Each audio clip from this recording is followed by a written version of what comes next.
ఇక్కడ అందరూ చదువుకోలేదు కదా, చదువుకోలేదని నువ్వెప్పుడు బాధపడలేదా, చదువుకుంటే నువ్వు ఇంత దూరం వచ్చేదానివి కాదు కదా అని అడుగుతున్నారు.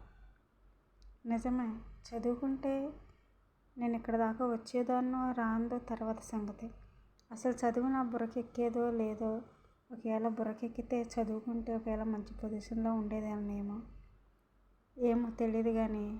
కానీ ప్రతి ఒక్క మనిషిని చదివాను నేను. నాకు తెలిసిన ప్రతి ఒక్క మనిషిని, అవసరం ఉంటే ఎలా ఉంటారో, అవసరం లేకపోతే ఎలా ఉంటారో, అవసరానికి మనల్ని ఎంతలా పొగుడుతారో, అవసరం అయిపోయాక మనల్ని ఎంతలా హేళన చేస్తారో ప్రతి ఒక్కరిని చదివాను.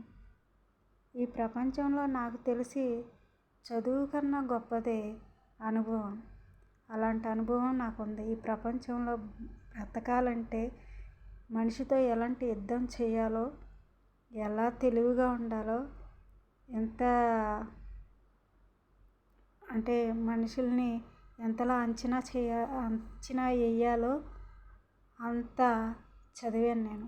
నాకు తెలిసి ఈ ప్రపంచంలో బతుకుతానికి యుద్ధం చేయాలంటే ఈ మాత్రం అనుభవం చాలని నా ఉద్దేశం.